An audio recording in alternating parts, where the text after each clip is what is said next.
Assalamualaikum teman-teman. Selamat datang di channel kami Santun Talk MTSN 1 Agam yang berlokasi di Kecamatan Kilatang Kamang, Kabupaten Agam, Provinsi Sumatera Barat. Santun Talk Sanawiyah 1 Unity berbincang-bincang. Kali ini bersama saya Melur Triana. Di sini kita bakalan berbagi informasi dan inspirasi yang tentunya dalam dunia edukasi. Kami akan sering menghadirkan bintang tamu yang menarik dengan topik tertentu, yang sejatinya mereka adalah guru dalam kehidupan, yang patut kita gugu dan sangat pantas untuk kita tiru. Kali ini kita kedatangan Bapak Polsek Kecamatan Kilatang Kamang tentang tema bullying. Mari teman-teman kita sapa dulu beliau. Assalamualaikum Bapak. Waalaikumsalam. Terima kasih ya Pak sudah hadir di channel ini. Gimana nih Pak kabarnya? Alhamdulillah ya, kabar baik, kabar sehat ya. Selamat pagi semua. Dan juga kami berterima kasih yang telah diundang ke sekolah ini ya, untuk memberikan edukasi ataupun pencerahan pengetahuan kepada kita semua. Ya.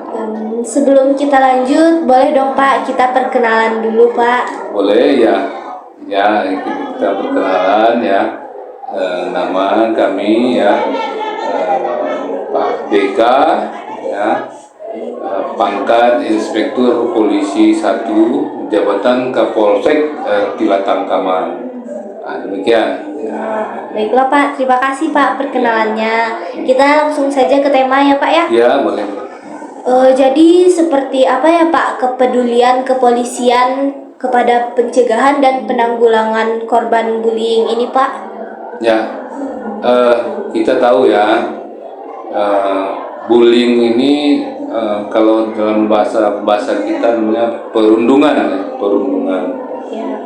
Biasanya bullying ini sering terjadi pada anak-anak peserta didik ya. Jadi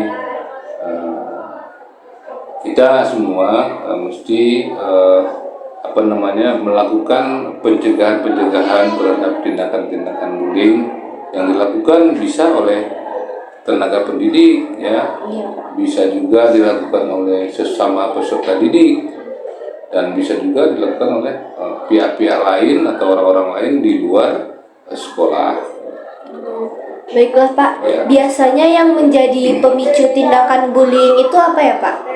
Ya, biasanya sifat-sifat atau sikap-sikap tindakan-tindakan bullying itu ya biasanya dilakukan oleh orang-orang yang suka akan kekerasan ya, selalu kenapa mereka suka kekerasan? Karena apa? Karena kehidupan di rumah tangganya mungkin sering mengalami kekerasan, dan mungkin juga di lingkungan sekolah atau mungkin bahkan di lingkungan pergaulan di luar. Jadi sehingga kekerasan itu menjadi ciri khas dia, karena dia lingkungan sekitarnya itu selalu melakukan kekerasan ya. Kemudian kita tahu bahwa korban bullying itu juga biasanya pada orang-orang yang pendiam, orang-orang yang pemalu ya, orang-orang yang punya ciri-ciri fisik yang tidak sempurna, itu biasanya menjadi korban bullying ya. Jadi tadi saya dengar di aula ada korban bullying yang sampai bunuh diri. Itu apa benar itu Pak? Ya, gini ya. Jadi bullying itu, perundungan itu adalah suatu tindakan yang sangat menekan ya, yang membuat orang tertekan, yang membuat orang merasa sakit hati gitu ya. Dan tindakan-tindakan bullying itu ya ada dua, baik terhadap fisik ya, juga terhadap verbal atau terhadap mental ya. Artinya terhadap fisik mungkin kita misalkan menonjok, menendang, mendorong, memukul, ya itu jelas. Ya, kalau terhadap fisik itu juga kalau memang itu juga ada hukum pidananya. Ya, kalau pidananya yaitu penganiayaan namanya, ada pasal dalam KUHP-nya.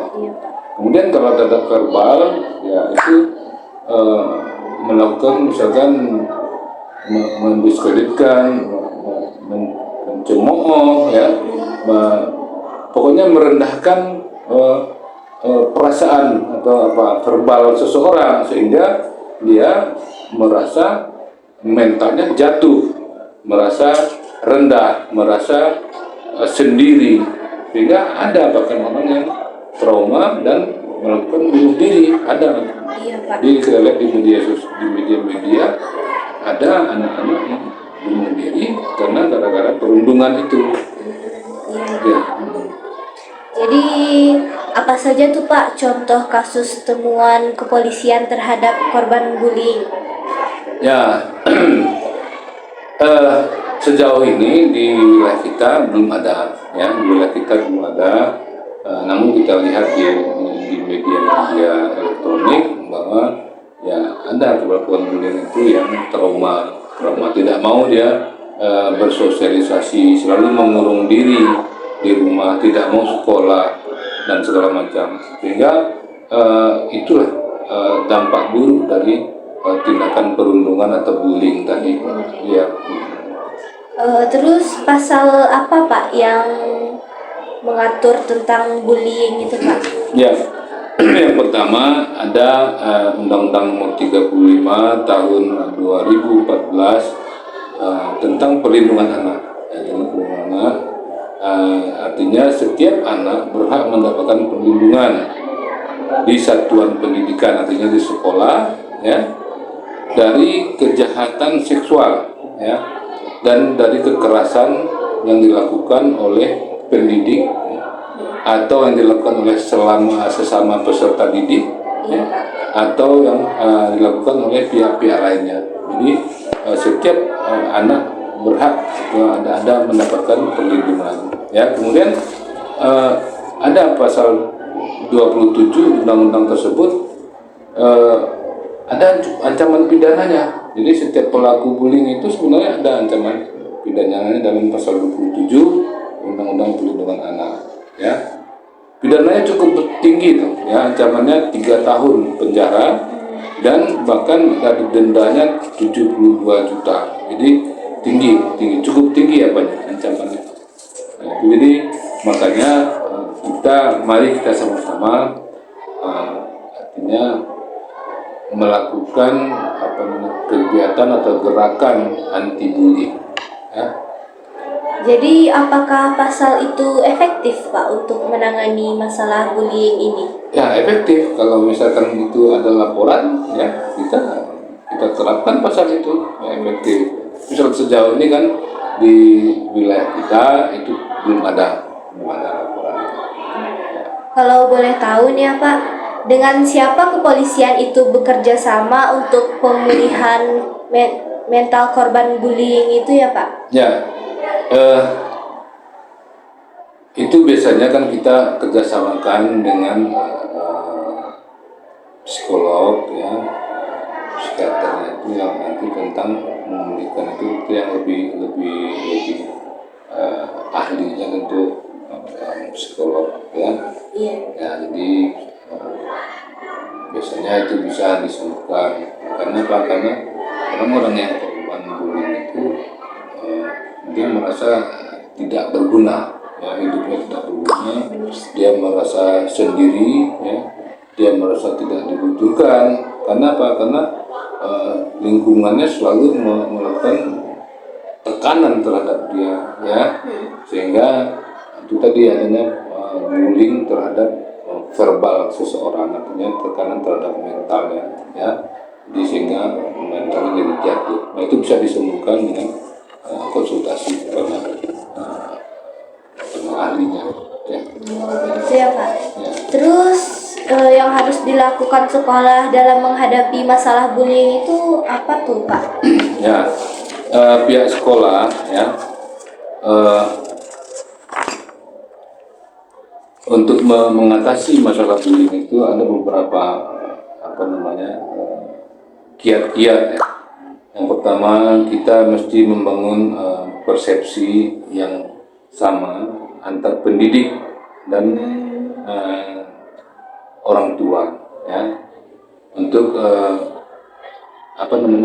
melakukan perlindungan terhadap anak. Jadi persepsi antara pendidik, guru, orang tua dan masyarakat di sekitarnya itu mesti disamakan, untuk artinya betapa pentingnya terhadap perlindungan anak ya.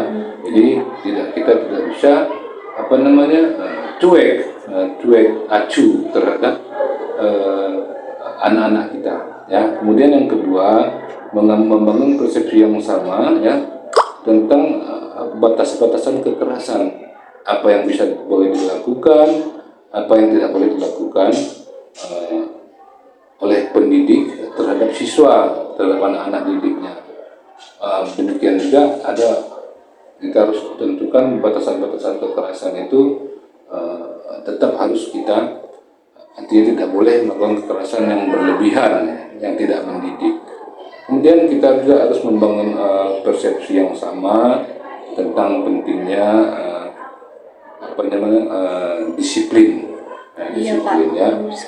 Sehingga itu kalau kita sudah sama-sama menegakkan disiplin itu, mungkin tidak akan terjadi lagi kekerasan ya terhadap peserta didik ya. Kemudian terakhir kita selalu gelorakan ya bahwa bullying itu adalah suatu hal yang merusak atau mematikan kembangannya generasi ya. Jadi apa Pak himbauan kepolisian kepada masyarakat tentang bullying ini Pak? Ya gini ya, himbauan bahwa kita harus sepakat bullying itu adalah suatu tindakan yang sangat tidak manusiawi ya. Iya. Karena tidak memanusiakan manusia ya. Sehingga itu perlu kita perangi bersama ya, dan mudah-mudahan kehidupan khususnya di lingkungan sekolah berjalan dengan baik tanpa adanya bullying ya. Iya. Itu saja mungkin. Oke Pak, terima kasih ya Pak sudah menambah informasi kami terhadap bullying. Ya. Sebelum kita pisah, boleh dong Pak pendapat Bapak tentang podcast kami? Ya. Saya pun tadi sebetulnya ini agak surprise nih ya. Karena apa? Karena tidak nyangka juga ada podcast ini. Alhamdulillah ini sangat positif untuk informatif ya terhadap masyarakat di lingkungan sekolah, dan bahkan bisa sampai keluar ini ya. Iya. Artinya sangat bermanfaat dan perlu terus dikembangkan. Dan saya nanti bersedia nih Ibu anak ya. Kalau diminta lagi boleh tentang apa gitu ya. Iya Pak. Silakan nanti maksudnya untuk sebagai media untuk menyampaikan pesan-pesan Kamtibmas ya kepada masyarakat. Itu. Oke Pak. Ya. Terima kasih ya Bapak Ya. sudah berbagi dengan kami dan mohon maaf bila ada yang tidak berkenan di hati. Ya.